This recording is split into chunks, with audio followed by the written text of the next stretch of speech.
ஏறிய சுளையும் முற்றல் களையிட ஏறிய சாரும் பனிமலர் ஏறிய தேனும் காய்ச்சி பாகுட ஏறிய சுளை நனிப்பசு பொழியும் பாலும் தென்னை நல்கிய குளிரில நீரும் இனியன என்பேன் எனினும் தமிழை என்னுயிர் என்பேன் கண்டேன்.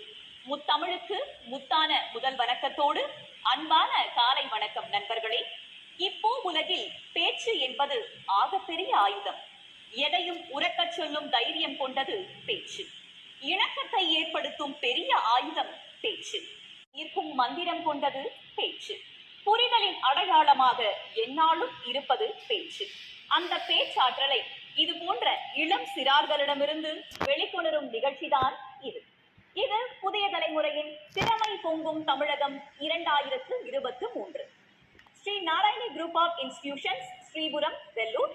Associate sponsors: universal matriculation higher secondary school, Jolarpet; Neelan matric higher secondary school, Guduvancheri; lotus woman care hospitals, Coimbatore and Chennai; SAS Vidyalaya senior secondary school, Trichy; Sethu Bhaskara matric higher secondary school, அம்பல் நடுவர். இன்றைய சிறுவர்களும் விளையாட்டுகளும் என்ற தலைப்பில் செல்வி தமிழ் பாவை பிறந்து சிறந்த மொழிகளுக்கிடையே சிறந்தே பிறந்த என் தமிழ் மொழியை வணங்கி என் உரையை துவங்குகிறேன். எனக்கு கொடுக்கப்பட்டுள்ள தலைப்பு இன்றைய சிறுவர்களும் விளையாட்டுகளும் என்பதாகும். முண்டாசு கவிஞன் சொன்னான், ஓடி விளையாடு பாப்பா, நீ ஓய்ந்திருக்கலாகாது பாப்பா, மூடி விளையாடு பாப்பா, ஒரு குழந்தையை வையாதே பாப்பா என்று. இன்றைய சிறுவர்களும் ஓடிதான் விளையாடுகிறார்கள், டெம்பிள் ரன்னில். கூடிதான் விளையாடுகிறார்கள், ரம்மி சர்க்கிளில்.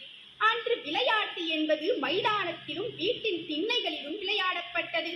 ஆனால் இன்றோ விளையாட்டை விரல் நுனித்து கொண்டு வந்து தன் சிறுவயது சந்தோஷத்தை தன்னையறியாமல் குறைத்துக் கொண்டிருக்கிறார்கள். சிறு குழந்தைகள் குறைந்தபட்சம் பக்கத்து வீட்டு பிள்ளைகளோடு சேர்ந்து கண்ணாமூச்சி விளையாடிக் கொண்டிருந்தார்கள். அதற்கும் தனித்திரு விழித்திரு என்று கூறி முற்றுப்புள்ளி வைத்து விட்டார்கள். இன்றைய சிறுவர்கள் காலையில் எழுந்து பல்லை தேய்க்கிறார்களோ இல்லையோ செல்லை தேய்க்கிறார்கள். இவர்கள் திறன்பேசியில் பக்தி விளையாடுவதையே வழக்கமாக வைத்திருக்கிறார்கள். மட்டைப்பந்து விளையாடத் தெரியாது, ஆனால் IPL பார்க்க தெரியும். கால்பந்து விளையாடத் தெரியாது, ஆனால் FIFA உலகக் கோப்பை பார்க்க நன்றாகவே தெரியும். இதுதான் இன்றைய சிறுவர்களின் நிலை. 5 வயது வரை நன்றாக விளையாடி தன் சிறுவயதை சந்தோஷமாக கழித்த பிறகே பள்ளியில் சேர்க்கப்பட்டார்கள் அன்றைய குழந்தைகள்.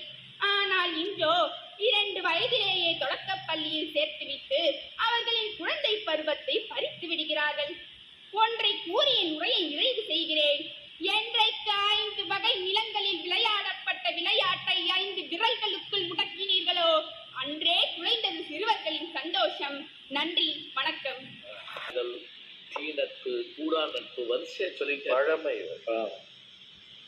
இத்தனை நேர தலைப்பின் கீழ் 2 நிமிடங்களுக்கு மிகாமல் அனைவரும் அழகாக பேசியிருக்கிறார்கள். பரிசு அறிவிப்பதற்கான நேரம், அதற்காக சில நிமிடங்கள் நடுவர்கள் எடுத்துக்கொள்வார்கள்.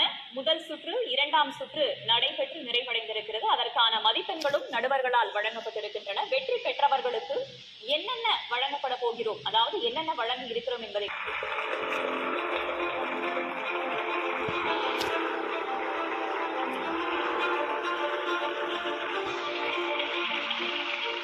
வெற்றி பெற்ற மாணவர்களுக்கு முதலில் 3வது பரிசை வழங்குவதற்காக மிஸ்ஸஸ் மெட்டிண்டா Jayarani, secretary, SAS Vidyalaya senior secondary school, Trichy.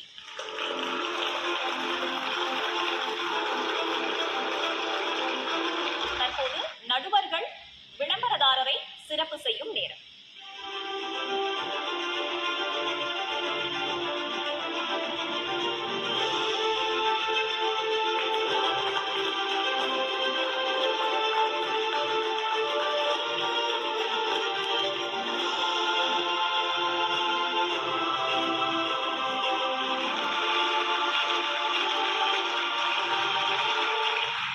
தற்போது நீங்கள் 3வது பரிசு யாருக்கு செல்ல போகிறது என்பதை அறிவிக்கலாம். ஒரு அருமையான நிகழ்வில் கலந்து கொண்ட இளைய தலைமுறைக்கும் இதனை நடத்தி கொண்டிருக்கிற புதிய தலைமுறைக்கும் என்னுடைய வாழ்த்துக்களை நான் தெரிவித்துக் கொண்டு, எல்லாரும் நல்லா பேசுறீங்க அப்படின்னா எல்லாரும் கொடுத்துட்டு போகணும்னு சொன்னா அப்படி சொல்லக்கூடாது. அப்படி இப்படி நல்லா பேசினாலும் அதில் ஒரு சின்ன இதில் ஒரு மாற்றம், உயர்வு இதெல்லாம் இருக்கத்தான் செய்யும். அப்படி இருந்தால் தான் அது போட்டின்னு பேர். அதன்படி இதில் கலந்துக்கிட்ட அத்தனை பேரையும் பாராட்டி அவங்க எல்லாருக்குமே சான்றிதழ் உண்டு, மற்றவையும் உண்டு. இப்போ நாங்கள் 2 பேருமா சேர்ந்து தேர்ந்தெடுத்திருக்கோம். 3வது பரிசு பெறுகின்ற பெண் தமிழ் பாவை.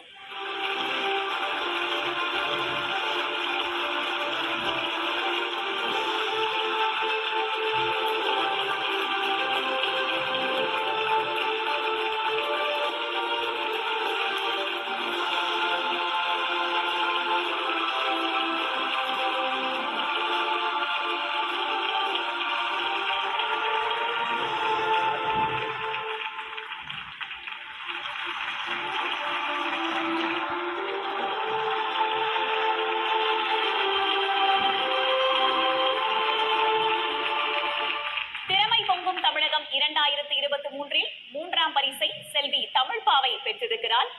புதிய தலைமுறை வழங்கும் பரிசு கோப்பை, ரொக்க பரிசு, சான்றிதழ், ரொக்க பரிசு ரூபாய் 3000, புத்தக தொகுப்பு, table mat, Anna Nagar cycle வழங்கும் கிஃப்ட் கூப்பன் ஆகியவை வழங்கப்படுகின்றன.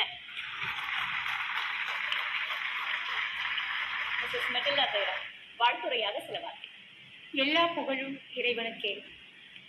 இங்கு வருகை தந்துள்ள சிறப்பு விருந்தினர்கள், ஆன்றோர்கள், சான்றோர்கள், இன்று விழா மேடையின் விருந்தினர்களாக அமர்ந்திருக்கும் மாணவிகள், மாணவர்கள் அனைவருக்குமே, ஏனெனில் நீங்கள் அனைவருமே முதல் 10 மாணவர்களாக தேர்ந்தெடுக்கப்பட்டுள்ளதே மிகப்பெரிய சாதனைக்குரிய விஷயம். இந்த காலகட்டத்தில், ஏனால் எல்லா பெற்றோருமே ஆங்கில வழி கல்வியை நோக்கி போய்கொண்டிருக்கிறார்கள். நானுமே சரி இல்லையா? நான் நடத்தி கொண்டிருப்பது ஒரு சிபிஎஸ்இ பள்ளி. ஆனால் எங்களுடைய நிறுவனங்களில் தமிழ் வழி பள்ளி இன்னமும் இருக்கு. என்னுடைய தந்தையார் தமிழ் வழி கல்வியினுடைய மாநில பொதுச் செயலாளர். இன்று வரை தமிழ் வழி பள்ளிகளுக்காக போராடி கொண்டிருக்கிறார். கடந்த வாரம் கூட ஒரு கோரிக்கை அரசிடம் வைக்கப்பட்டுள்ளது. ஸோ என்றுமே தமிழ் எந்த காலத்திலுமே தமிழ் அழியாதது தான் என்றைக்குமே. ஸோ அதை இப்பயும் இந்த பெற்றோர் இந்த காலகட்டத்திலையும் பிள்ளைங்களை தமிழ் பேசுங்கன்னு ஆச்சரியமாக பார்க்குறாங்க.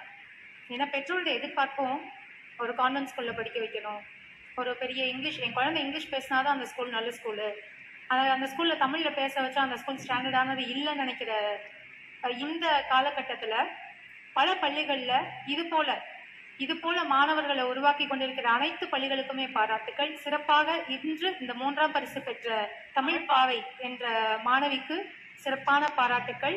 இந்த காலகட்டத்தில் இப்படி ஒரு நிகழ்வை ஏற்படுத்தி கொண்டிருக்கின்ற இந்த புதிய தலைமுறை ஊடகத்திற்கு மிக திறம் சார்ந்த நன்றிகள். நன்றி.